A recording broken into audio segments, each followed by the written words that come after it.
So it's time to welcome Daniel Reis Pellicano. Good evening to you, Daniel. How are you?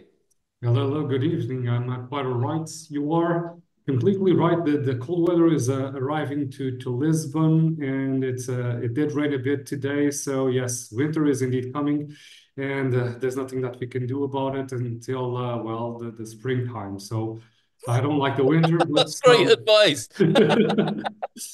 but it's one of the things that I do like in Portugal, the four seasons that we have, Yeah. because it's a good way of accounting time, I would say. In some countries that you just have rainy season and the dry season, something is lacking. So I do like the four seasons that we do have really in Portugal, and you can feel the difference with the passing of time. So it's interesting. Yeah, the significant moments like the jacaranda flowers coming back, yeah, and the really crispy blue skies of autumn. I could go on and on, but we're here to hear about legal tips for buying property in Portugal, the expert insight and the tips you need.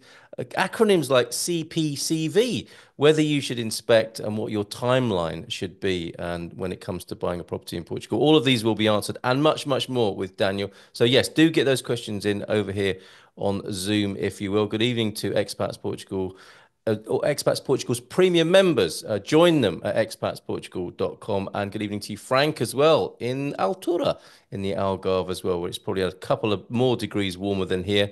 So approaching 20, I suspect, down there in the Algarve. Good to have you, Frank. Is everybody else frozen and cold? Why are there no more greetings in the chat this evening? Come on, it'd be nice to hear from you this evening, especially those questions on buying property here in Portugal. Of course, we looked at finance last week with Jeremy Klingers. That YouTube video is up on the Expats Portugal channel. But tonight, the technicalities of buying from a law perspective. So over to you, Daniel. Thank you for being with us tonight. Thank you, thank you. Well, what better way to enjoy the good Portuguese weather than to buy a property in the country? It's indeed a process that can be daunting for a foreigner, but we try to make it as streamlined and as simple as possible. So let's dive into it, and I'll start with the pitfalls or eventually things to avoid when you are buying property in Portugal.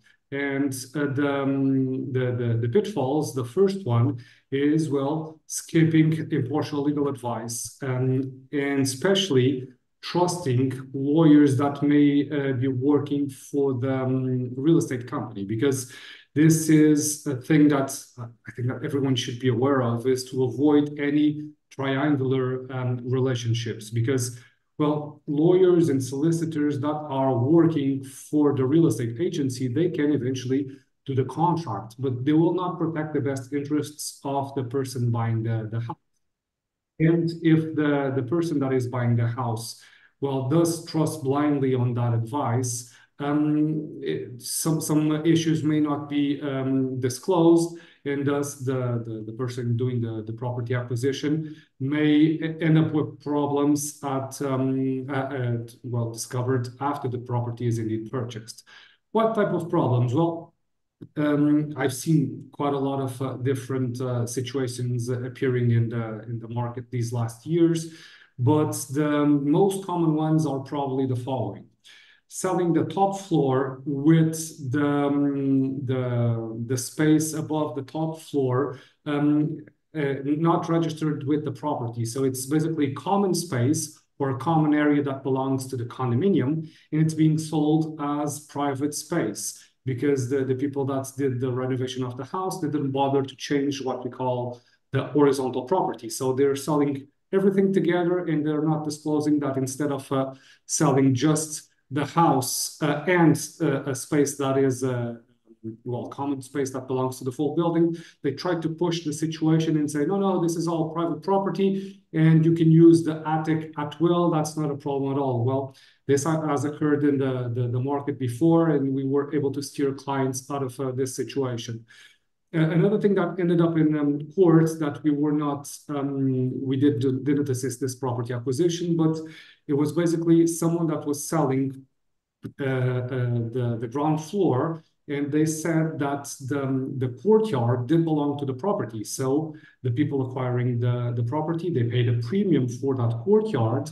But when the documents were properly assessed, they perceived that the courtyard didn't belong to the unit that they bought and belonged to someone else. So these situations can happen, and having someone that is impartial to the deal, like a legal team, is something quite relevant, because otherwise, if you don't have an impartial advice, things that should have been disclosed may not be disclosed, because, well, the majority of the clients that we have are realtors that do recommend our services. So the biggest channel of receiving new clients that we have are indeed realtors. But let's say that a realtor that doesn't have a good practice, they may try to hide things that are connected with the property, just to try to push a quick sale.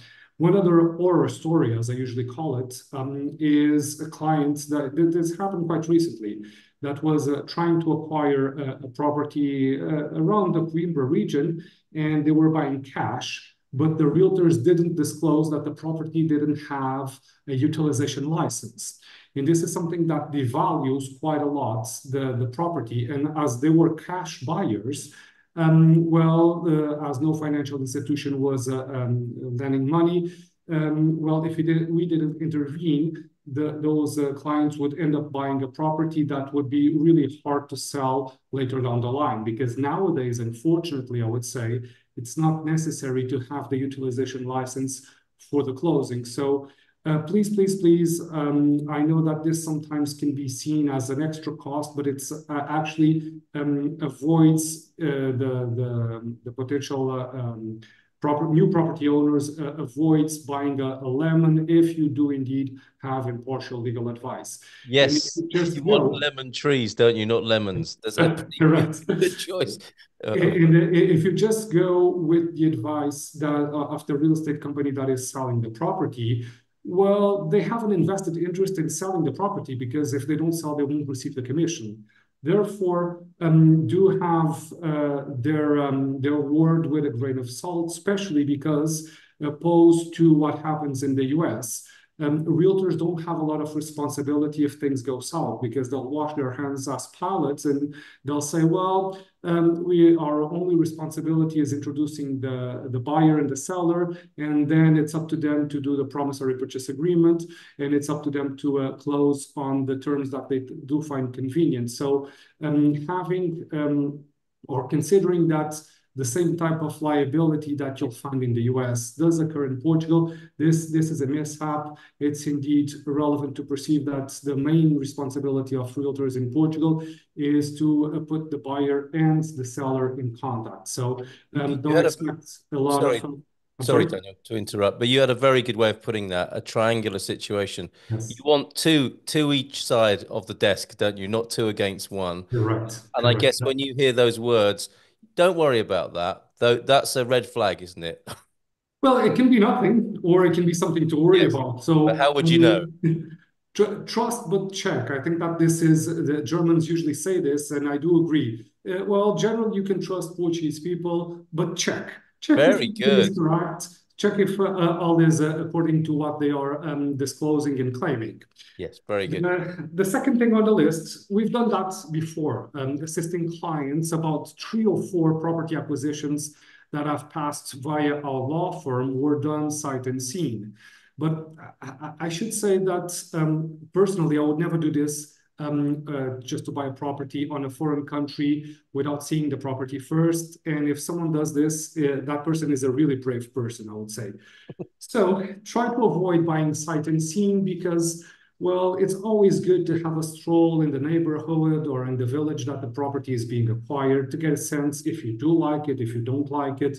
And buying sight unseen, it's just, for me, it seems like a really big risk, especially because once you do see the property, it might be a disappointing, and you just spend a lot of money in a foreign country. So, and especially because property acquisition taxes in Portugal are expensive, although I'll cover that in a bit. Yeah. But buying sight unseen, although this is not specifically legal advice, but I would say it's a general good advice. The third key aspect is rushing the process. Usually, and this occurs in the UK, US, anywhere where there's a property deal, everyone is wanting to close as fast as possible. But rushing the process may end up with, well, situations that they can be really nasty. So taking the correct time to do the procedure step by step is key on having a secure property acquisition. And sometimes it's best that the deal is off because they were trying to rush so much the process that they sold the property to someone else than just buying a property that was not the correct fit or that something was not properly explained or that some documents were missing. So I would say that from the time that a client selects a property to the time that the promissory purchase agreement or the CPCV, as you were mentioning, is signed, between a week, I would say a week to 2 weeks is the normal time that we are seeing as a general ballpark. So no point in just wanting to sign the contract on the same day that you see the property because things do need to be properly assessed. And this entails with something that we discussed before, and this is reservation agreements. Although it's not here in the list, because I've touched this situation over and over, but I do feel it's important to emphasize it once again. Usually realtors will wish to have a reservation agreement signed as soon as possible and 5 or 10K paid as a reservation price.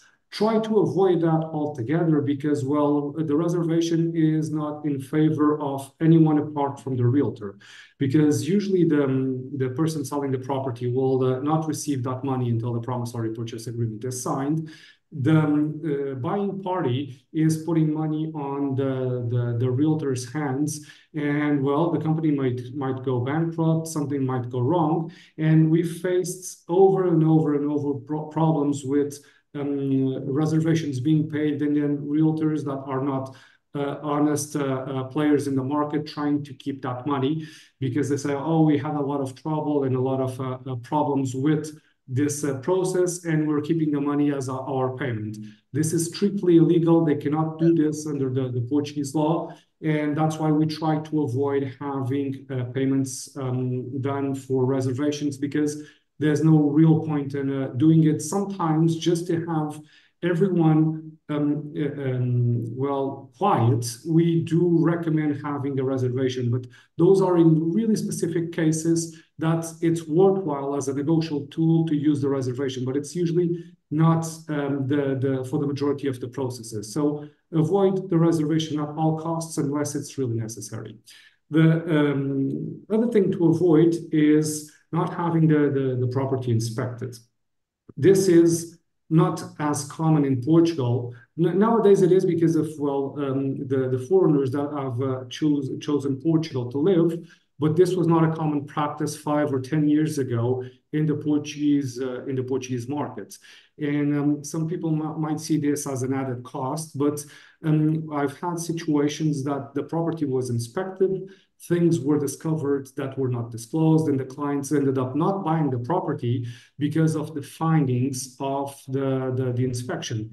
And although, again, this is not on the legal department, a property inspection is not necessary for property acquisition, but as a good safety measure, it's really interesting to have it because, well, again, going into the lemon and lemon tree, if the house is a lemon, you'll find it at the right time and not after you pay the money and not after contracts are signed. So this is quite important. And the other red flag that I would say that people shouldn't do is ignore structural issues and saying, oh, with a renovation, we'll tend to this. Well, usually the budgets or the estimations regarding structural issues are well lower than the actual price that it will cost at the end. So if something structural is detected, or you lower the price of the property accordingly, or just go and buy something else because usually this may be quite expensive to repair. And can I just jump in there for a Of moment? course. We had Jeremy talking last week about valuations, and there can be a confusion, can't there, between a valuation and like a structural survey. These are different things. Correct indeed.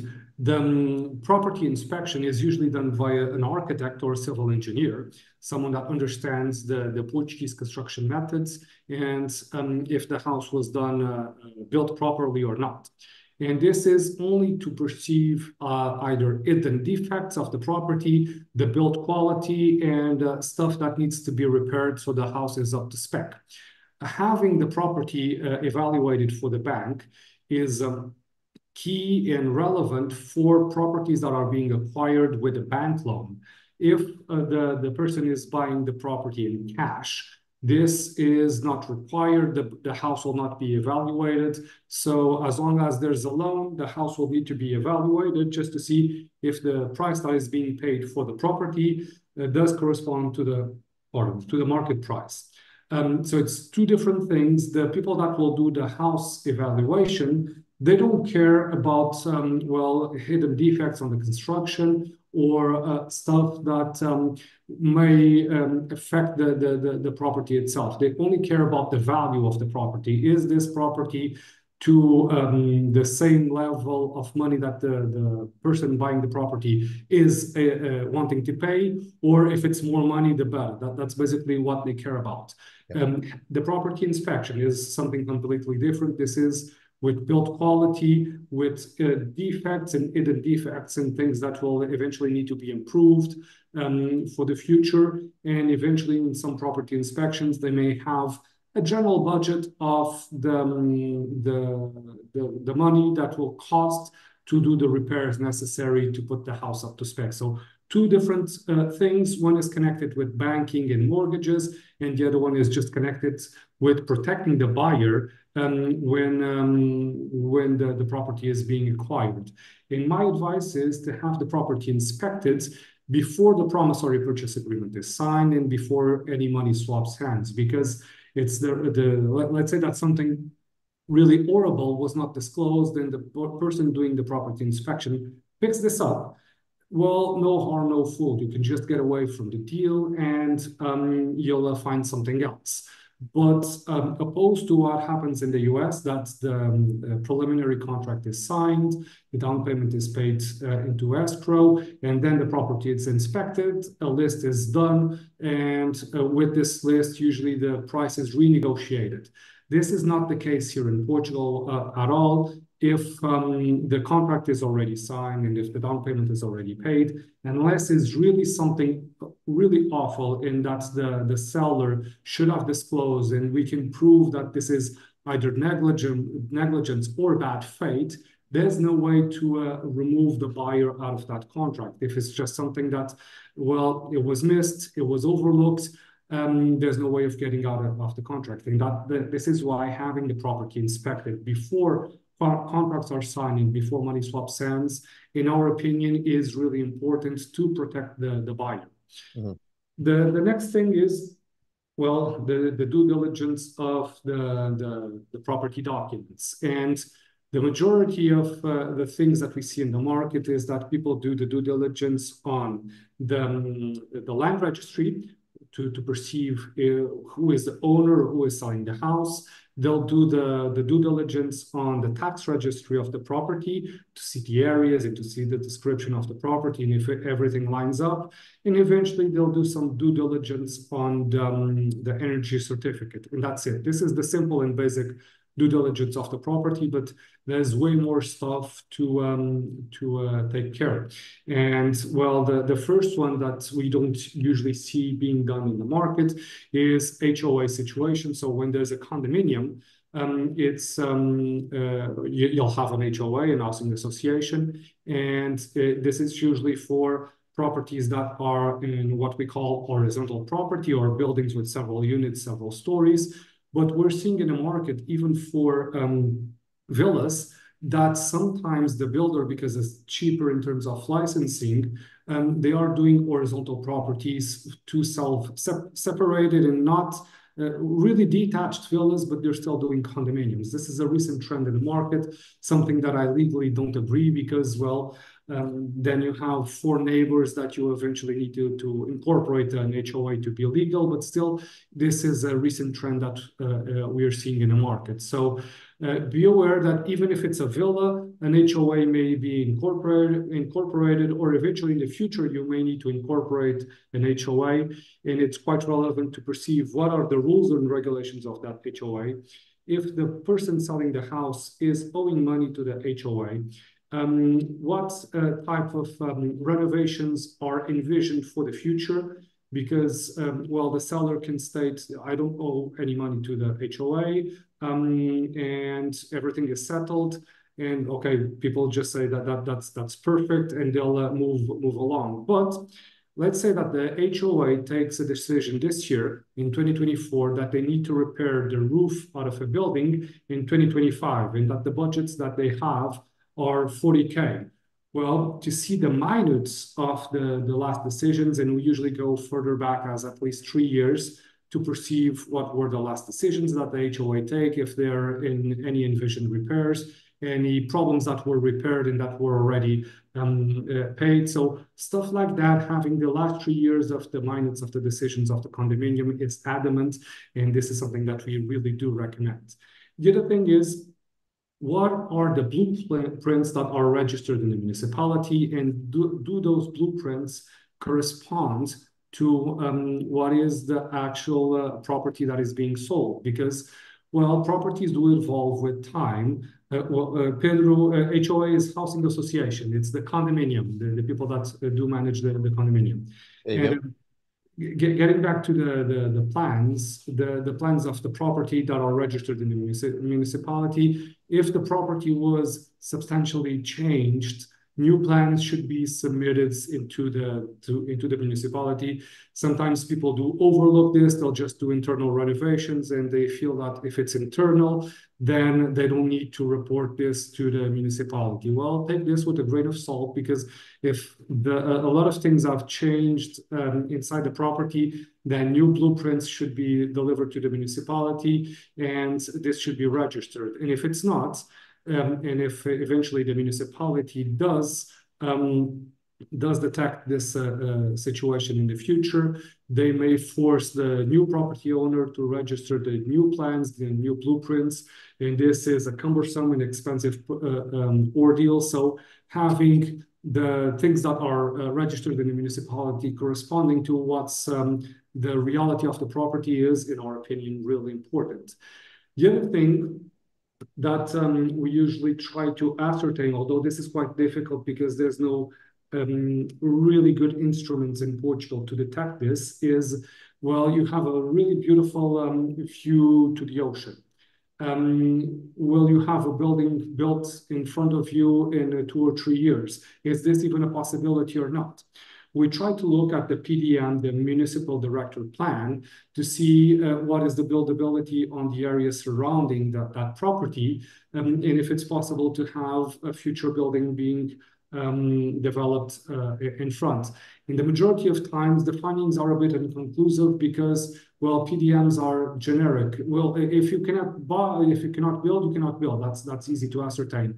But in some situations, this PDM, this Municipal Director Plan, can change, and then the plot that was in front of the house may be developed in the future. So this is one of the pitfalls that even us lawyers are not able to fully provide 100% certainty that it will remain unbuilt in the future, but we do try our best to perceive that at least if something is planned or not. The other thing that is quite relevant is preemption rights. And you have two different preemption rights. You have what we call the normal ones, or the public ones. This is a website that the data of the property deal is inserted inside that website, and this is the responsibility of the people selling the property. And they will put the data of the property, they'll put the sellers, and they'll put the buyers and the property price. And the public authorities, if they wish, they can buy the property at the price tag that is being sold. We've never seen this happening, but in historic places like in downtown Lisbon or in some other places that may have historic value, sometimes municipalities do have the properties identified, and sometimes they do exercise these preemption rights. And if they do, well, the seller will need to sell to the public authorities and the deal is off. That's basically how it works. But the other preemption rights that sometimes are overlooked in a property deal are for rural plots or rural lands.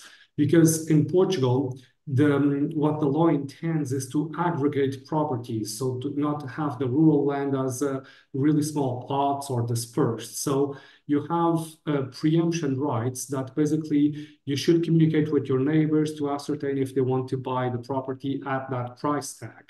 And sometimes this is overlooked. And the problem with overlooking this is that if one of the neighbors gets disgruntled on the sale that he was not allowed to buy the property at that price, well, he can go to court, he can nullify the sale, and he can buy the property at that price tag. So overlooking the preemption rights may be an expensive situation in rural plots and rural lands. So this is something that we really, really strongly advise not to overlook. Then in number 6, this is one common error that we see a lot. People will get all enthusiastic in buying a property in Portugal, but they don't have the cash outright to do it. So they start looking into properties, and our advice is that they should start with the banks first. Because, well, when you are earning in a different currency, when you're earning in dollars or yen or any other type of currency that is not euros, the ratios that the banks are willing to loan, they're different. They're not as if you were living in Portugal. And the other thing is, if you don't have a residency permit in Portugal, banks will not be as keen on lending 80% of the property price. So my advice is, start with the banks first, have them assess your financial conditions, and at least have a preliminary opinion on how much money will they lend you, because then you can see what is the ballpark of the properties that you are able to buy. Because doing the opposite, starting with the home hunt, and then you go and talk with the bank, and the bank states, well, we're not able to lend you 500,000, you can only go to 450, and you already have an offer submitted, then things can be really awkward and the sale may be off. So one of the first things I usually advise everyone is, if it's not a cash purchase, please talk with banks first instead of just doing the home hunting first. Nowadays, you have brokers, credit brokers, that will be able to advise, they will be able to have a look into your financial situation, and at least you'll have a preliminary opinion on that. Yep, Jeremy was able to do that. We found out about that last Yeah. week, Daniel. So yeah, Jeremy can definitely help with that pre-approval. That's something that we highly recommend. It's the first step, even before the home hunting starts, because at least you'll know how much will you be able to get as a loan, and what is the properties that you can buy. Yep. Other thing, and this is connected with the Expats Portugal member as well, and this is important effects, is the timing of the transfer of the funds, if it's not in euros, and usually for the majority of our clients, it's either in pounds or in dollars. Because timing the transfer and timing the market in terms of exchange rates is something that we do advise to do, and to search specialized advice on this one, and to have a company that just does the transfer to Portugal with security. I think it's quite important. So at least try Sport and FX and try calling them, because we've had good results with them, with common clients. And this is something that you can save a lot of money if you're transferring $500,000 to Portugal. Having the timing of the market and the exchange of the funds done at the correct time is indeed something that can save a lot of money. Yep. Then the other thing connected with the financial aspect is overlooking additional costs. Buying a property in Portugal is expensive in terms of the taxation of the property acquisition. And the higher and more expensive the property is, the higher the taxes are. So my advice is, after, well, you know at least how much money the bank will be able to lend you, or if it's a cash purchase. To have the calculation of the taxation is really important because it's indeed expensive to buy property. It's not expensive to own property in Portugal. The yearly taxes are quite low comparing to the rest of Europe. But to buy a property is indeed expensive comparing to other places. So having the calculation done beforehand is really relevant. And other closing costs like notary fees, registries, and whatnot. This is something that we usually do on behalf of our clients. Once a client discloses, well, I want to buy a property that is 750,000 euros, I'll do the calculation straight away so he knows how much you will need to put aside for taxes. Because otherwise, well, money can be short on the taxation situation, but you're not able to sign the deed if you pay the tax, if you don't pay the taxes. So Yeah. basically, the taxman was quite smart on this one. And what they told to the notaries is if the client signed the deed, but the taxes are not paid, the notary is the one responsible for the taxation and Right. chasing and chasing the people that are owing the taxes. So it's mandatory for notaries to basically archive with the deed itself the proof of payment of taxes, and these taxes are paid on the day of the deed. So usually on the day of the deed, a lot of money will go out of the account of the buying party, and this is the remainder of the property price. Usually the down payment of 10 or 20% was already paid, and taxes and closing costs. So on the day of the deed, I've seen a lot of clients just seeing the money going away and being a bit jittery about it, but it's normal. It's part of the deal. And a deed here in Portugal is done the old-fashioned way. Everyone will be sitting down at the same time, at the same table, eye to eye, and it's a quid pro quo situation. You deliver the banking check, and yes, it's done via banking check because we don't have escrow in Portugal. So the deed is signed, the banking check is handed over, the house keys are handed over back, some documents will be swapped, and the taxes will be paid, and that's about it. So please don't overlook the additional costs like taxes because they are relevant in the property purchase in Portugal. Very Um, good. Finally, and last point, I would say that this is a minor one because for the majority of our clients, what we are seeing, the trend is that they buy, but the majority of them do not rent the properties because the plan is to come and live in Portugal in the future. But one of the things that I usually disclose straight away to the clients once they are buying to let, and this is long-term rentals, is that the tax in Portugal for rentals is a flat tax of 28%. So this is something to have in mind once you are setting the price for the rental. You'll need to perceive that almost a third out of the rent will be into paying taxes. Therefore, the rent needs to be the financial calculations need to factor in the taxation to pay.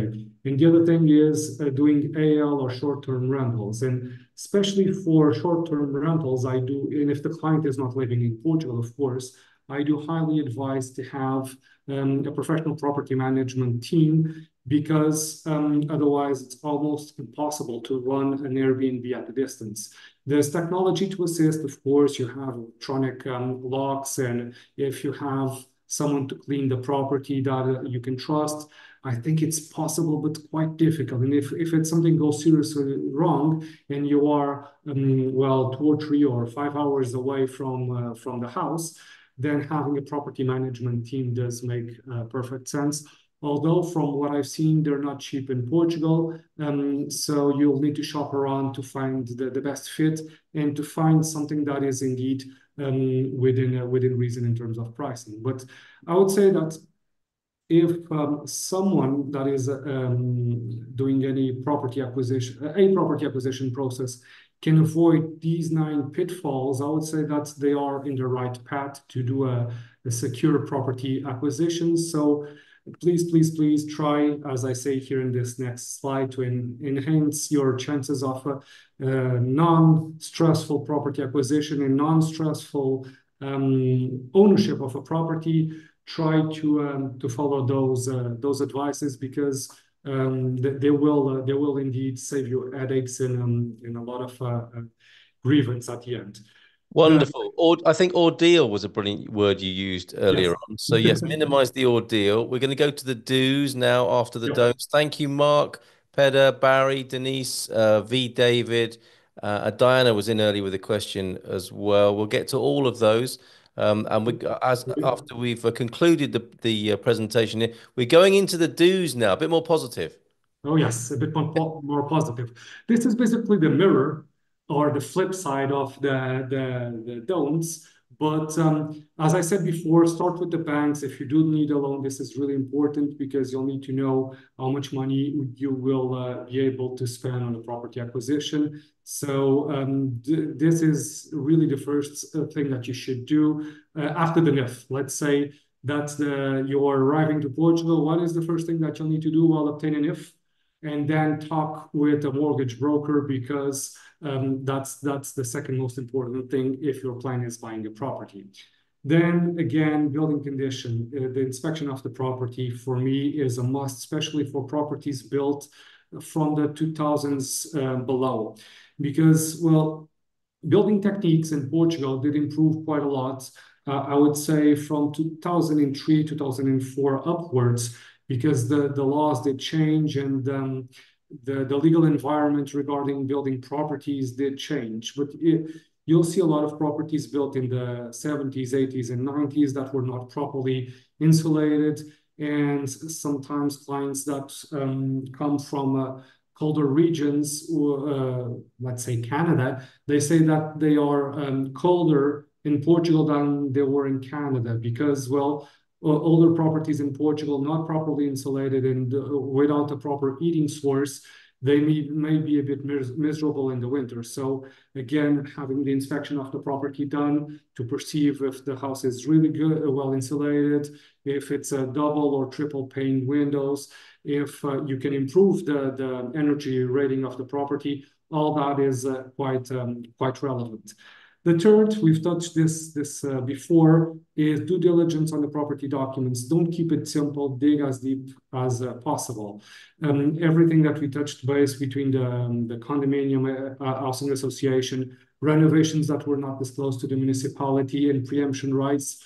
Please don't skip on this, because this will save a lot of headaches. And if you detect that something is off, the person that is acquiring a property may still decide on acquiring the property, but at least they know that they may have a problem in hands for the future, and they are buying with that knowledge. So, and they can negotiate the property price if something is indeed discovered that is not according to the Portuguese law. So having this properly assessed is really relevant.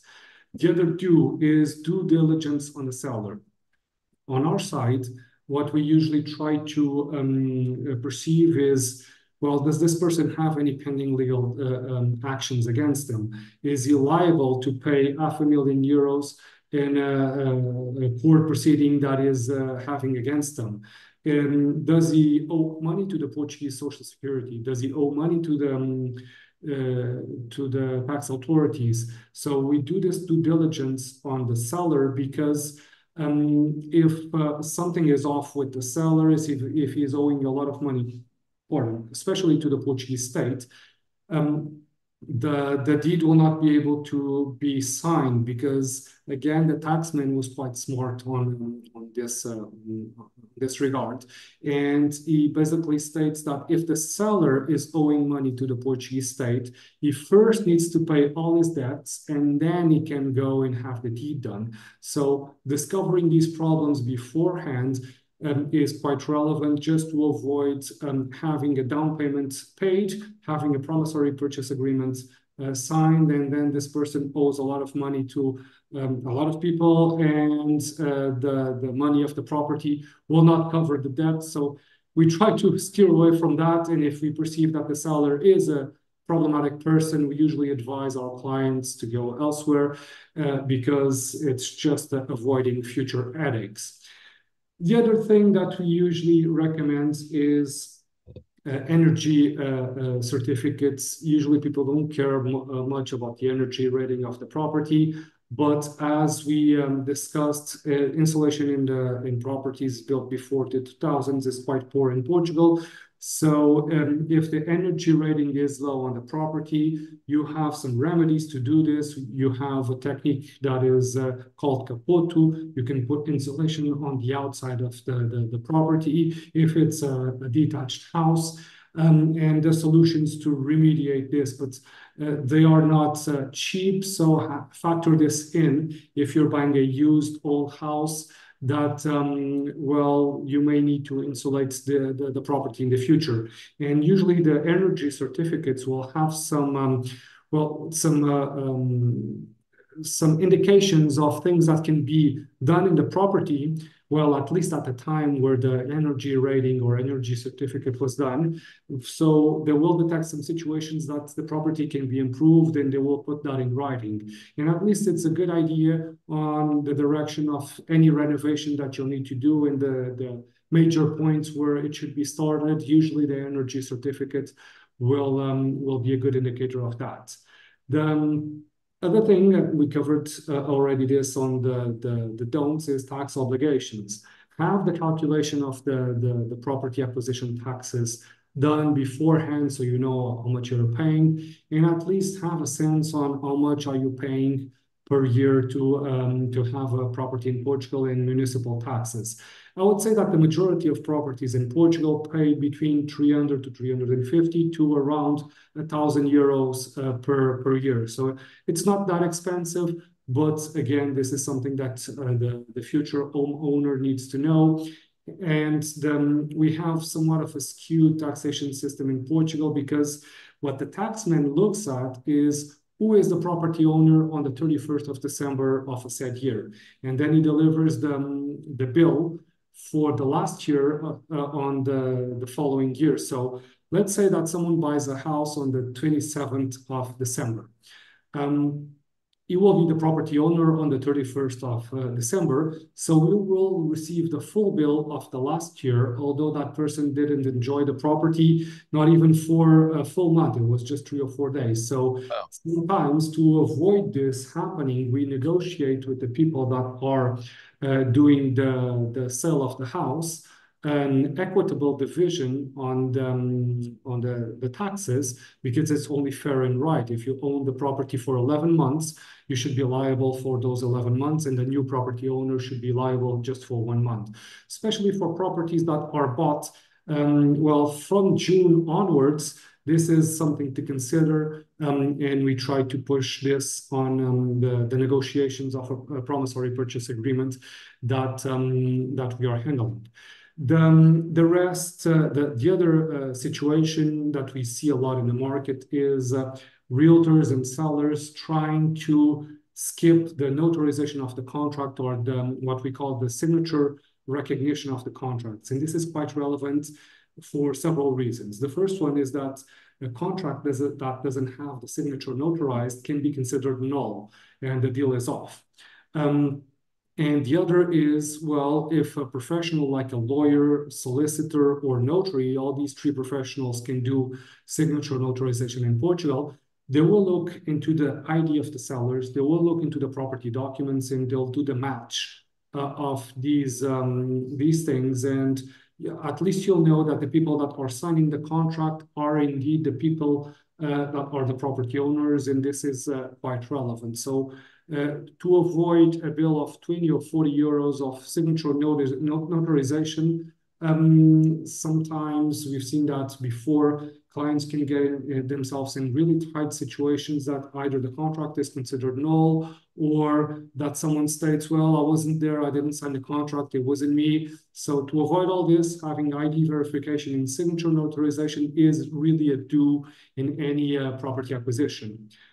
The other key aspect that we usually advise is once you're doing down payments, if it's 10%, 20%, whatever it's agreed upon, or let's say monthly down payments that were agreed with the seller and the buyer.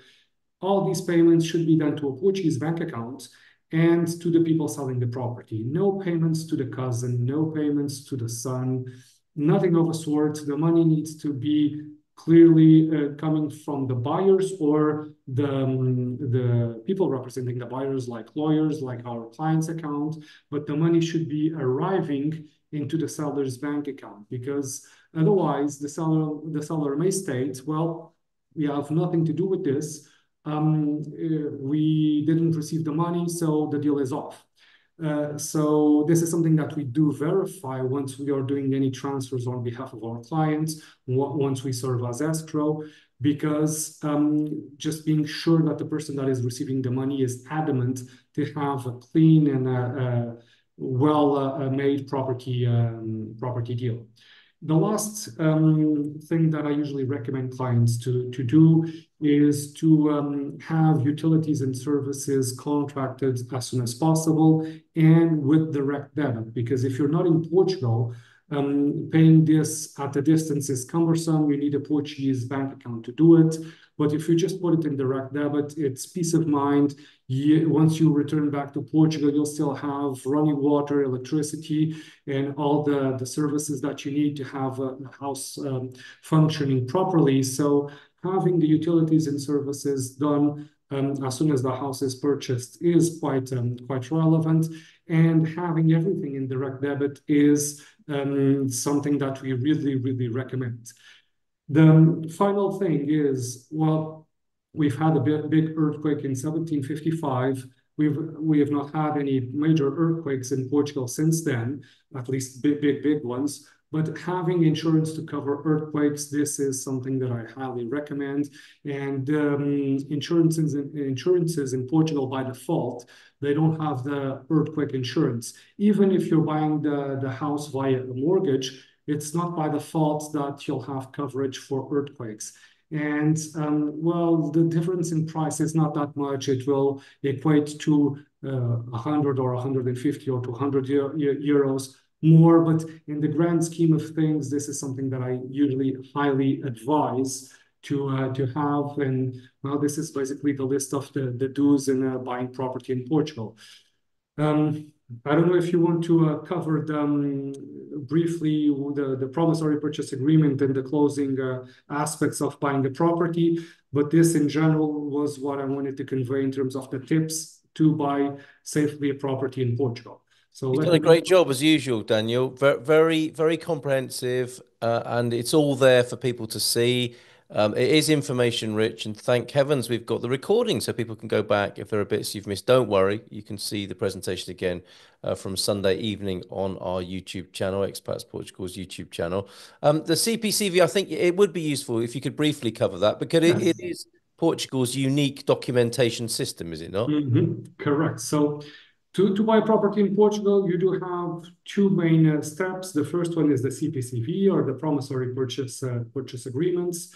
The purchase agreement, and this is the contract that will lay down all the terms and conditions, and that will generate liability for the seller if they didn't disclose something that they should have. So there's some property deals that are done without a CPCV. It's not a mandatory document, but we highly advise to have it because, well, if something goes wrong, if the seller didn't disclose something that he should, well, with that document, the buyer can sue the seller and can try to reduce the property price, or can even try to nullify the full ordeal.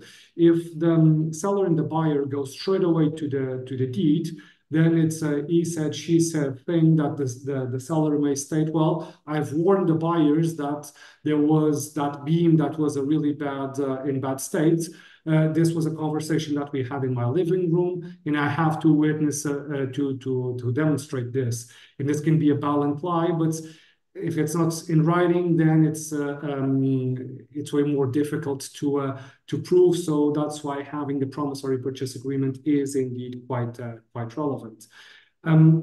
Briefly, the breach of contract in Portugal, works in the following way. The contract is signed, the down payment is paid. Usually it's between 10 to 20%, depending on what's agreed upon.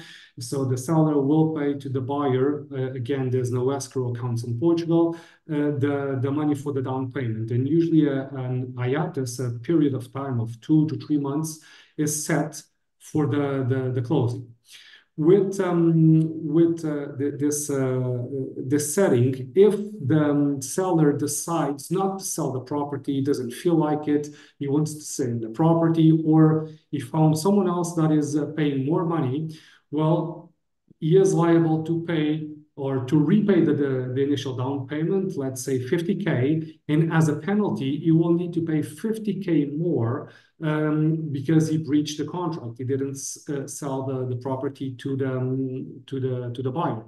But the same goes for the buyer. If the buyer decides not to buy the property and he states, well, I've given up on the idea of buying property, I want just to rent, please give me back my down payment. No, this unfortunately will not happen, and the buyer will lose the down payment. And this, again, is why it's relevant to have all the due diligence of the property done, not to rush things, to have the property inspected properly, because once the contract is signed and the payment is done, it's really, really difficult to escape from that contract without a severe financial penalty.